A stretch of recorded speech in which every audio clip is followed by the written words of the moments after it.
Alhamdulillahilladzi anzalal Qur'an wa bihi nasta'in ala umurid dunya waddin. Asyhadu an la ilaha illallah wahdahu la syarikalah wa asyhadu anna Muhammadan abduhu wa rasuluh alladzi la nabiyya ba'dah. Allahumma salli ala Muhammad wa ala ali Muhammad, amma ba'd, fa ya ibadallah ittaqullaha haqqa tuqatih wa la tamutunna illa wa antum muslimun. Qala Allah Ta'ala fil Qur'anil Karim, na'udzu billahi samiil alim minasy syaithanir rajim. Bismillahirrahmanirrahim. Kaifa takfuruna billahi wa kuntum amwatan fa ahyakum summa yumitukum summa yuhyikum summa ilaihi turja'un. Wa fil ayatil ukhra, inna nahnu nuhyil mauta wa naktubu ma qaddamu wa asarahum wa kulla syai'in ahsaynahu fi imamin mubin. Walhamdulillahi rabbil alamin wa sadaqallah fil kitabihil karim.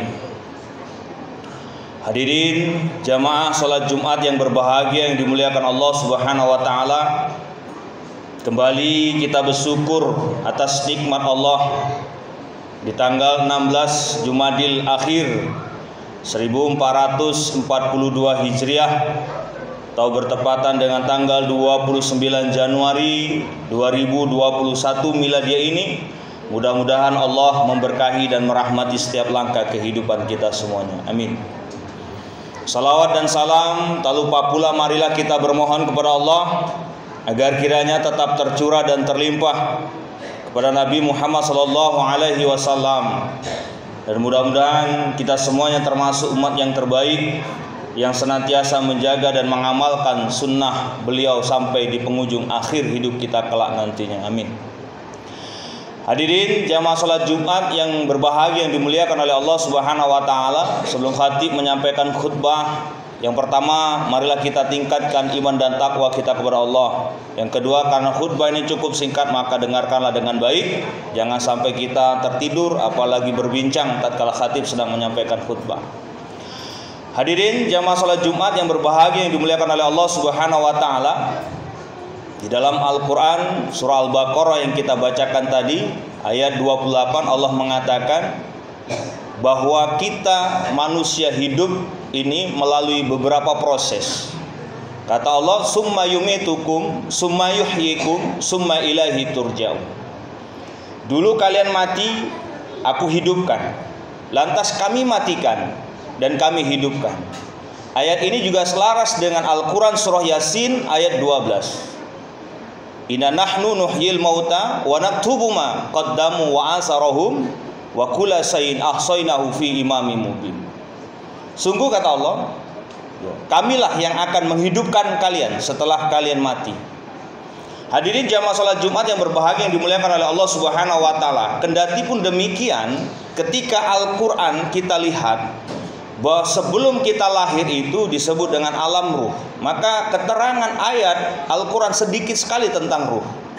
Bisa kita nanti lihat di dalam Al-Quran surah Al-Isra ayat 85, Allah mengatakan di situ bahwa ketika mereka bertanya tentang ruh, jawab mereka itu sangat sedikit, illa qalillah, ilmu tentang ruh sedikit.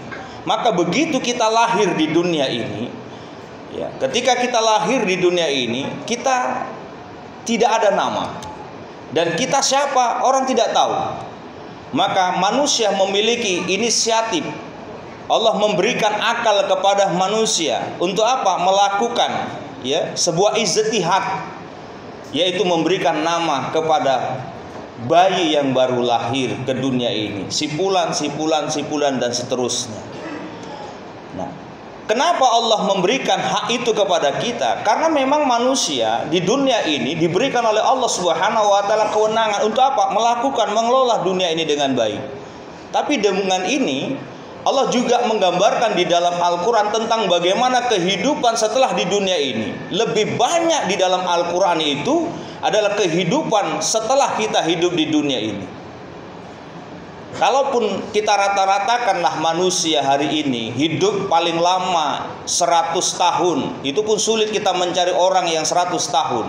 90 tahun juga kita kesulitan hari ini mencari orang yang hidupnya 90 tahun. Kita juga sulit mencari orang yang 80 tahun, itu hanya beberapa saja. Nah, kalau mau kita bandingkan kehidupan dunia dan kehidupan akhirat, kita ingin membandingkan kehidupan dunia dan kehidupan akhirat. Seandainya saja pun kita diberikan oleh Allah Subhanahu wa taala kehidupan selama 100 tahun dan kita tidak ngapa-ngapain. Ya, kita sujud menyebut nama Allah, kita selalu beribadah, selalu sujud selama 100 tahun, tidak ngapa-ngapain, belum ada bandingannya dengan kenikmatan akhirat yang Allah akan berikan kepada kita. Lantas kehidupan kita hanya beberapa tahun kita di dunia ini. Kalau kita mengikut umur Nabi 62 atau 63 tahun, lantas kita ingin masuk ke dalam surganya Allah Subhanahu wa taala dengan kenikmatan, dalam bahasa enaknya unlimited, tanpa batas. Surga itu kenikmatannya tanpa batas, unlimited. Ya.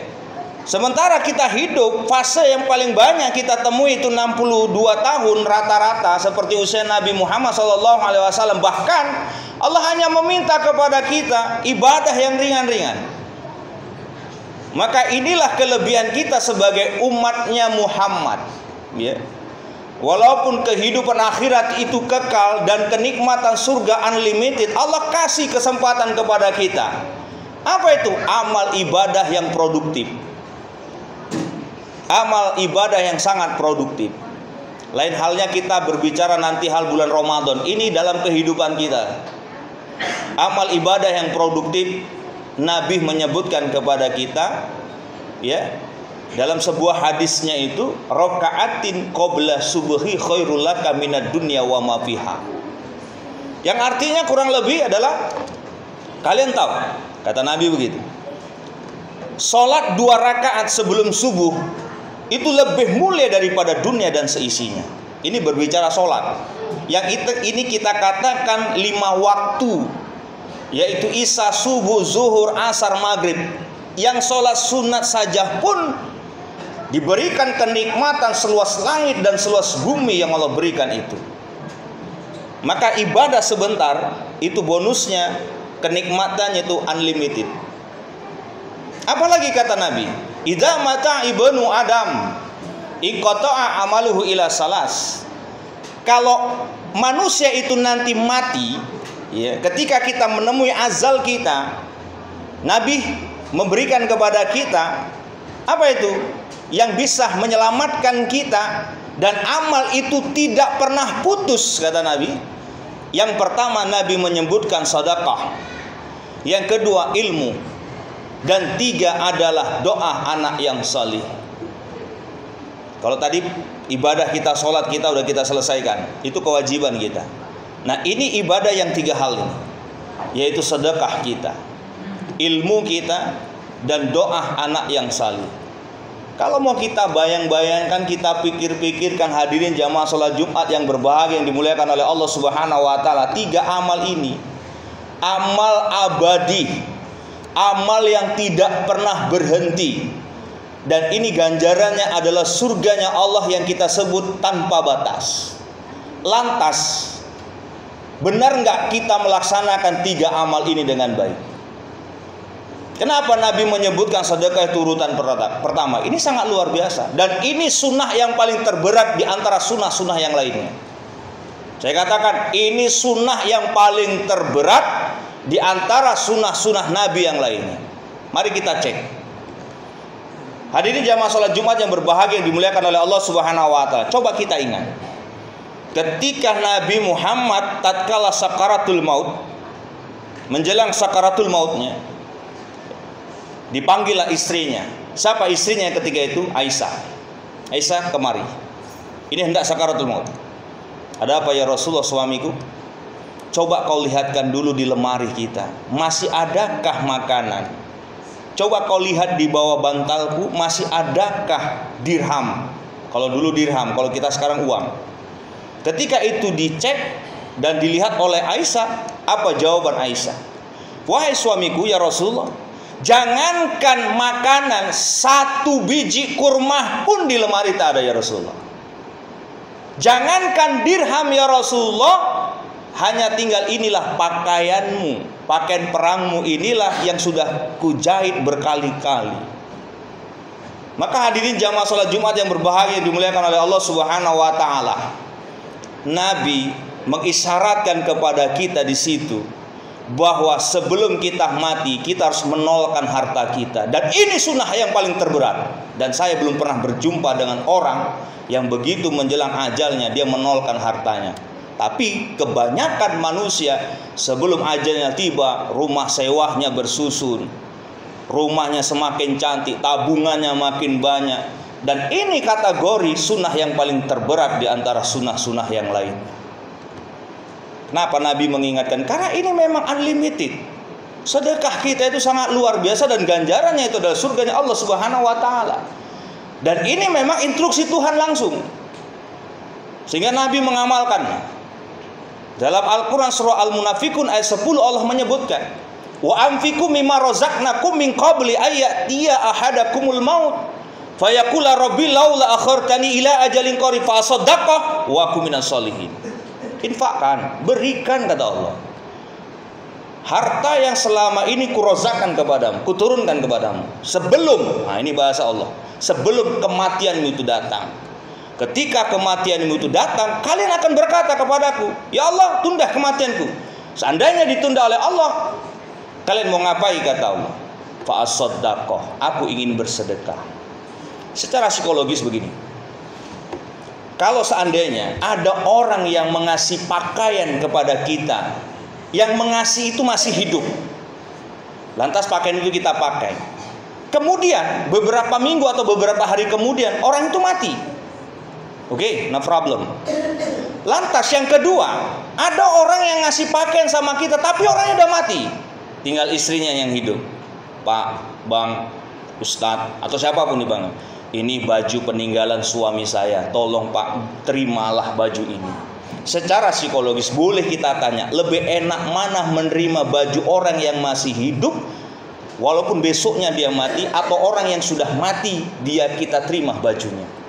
Pasti jawabannya lebih enak Pak Ustadz menerima orang baju yang masih hidup dan walaupun besoknya dia mati. Karena kenapa? Kita merasa ngeri, kita juga merasa takut. Ini gambaran kenyataan kehidupan di dunia ini. Kenyataannya kebanyakan orang memberikannya itu ketika kapan? Setelah kita mati baru dikasih, dibagi-bagi sama orang. Gak ada guna itu, gitu loh. Maka selama kita ini masih hidup, perbanyaklah kita sedekah kita. Itu pahala unlimited, itu pahala yang diganjar oleh Allah Subhanahu wa taala tanpa putus. Anda wafat, Anda mati, Anda meninggalkan dunia ini, walaupun beribu generasi telah meninggalkan kita, itu yang akan terus mengalir kepada kita. Dan itu sunnah yang paling terberat di antara sunnah-sunnah yang lainnya. Hadirin jamaah salat Jumat yang berbahagia yang dimuliakan oleh Allah Subhanahu wa taala. Maka pada khutbah yang kesempatan yang berbahagia ini, mari hidup kita yang sangat singkat ini, dunia yang fana ini, yang kita cari apa dalam kehidupan kita ini? Walaupun kita sudah banyak kehidupan kita diberikan kenikmatan oleh Allah Subhanahu wa taala, toh ini bakal akan kita tinggalkan. Segala amal ibadah yang kita lakukan di dunia ini, mari kita cari amal ibadah yang berkualitas. Mari kita lihat amal ibadah kita yang betul-betul itu diberikan oleh Allah Subhanahu wa taala, membuka pintu lebar apa surganya Allah. Karena suatu saat nanti kita akan melewati jembatan Shiratal Mustaqim. Ya, jembatan Sirat ini yang nanti kita juga akan dibukakan pintu neraka. Tapi apakah begitu dibuka pintu neraka, tertutupkah neraka itu atau terbuka sebaliknya? Sehingga ketika kita melewati jembatan itu, masuklah kita ke dalam surganya Allah. Mudah-mudahan kita termasuk orang-orang yang mendiami kenikmatan surganya Allah yang unlimited. Dan seandainya kita hari ini beribadah, marilah kita beribadah yang potensial, yang ibadah itu adalah ibadah abadi dalam kehidupan kita, yang Nabi sebut itu salah satunya sedekah. Demikian khutbah yang cukup singkat ini, mudah-mudahan bisa bermanfaat bagi kita semuanya. Fa'tabiru ya ulil absar la'alakum tuflihun.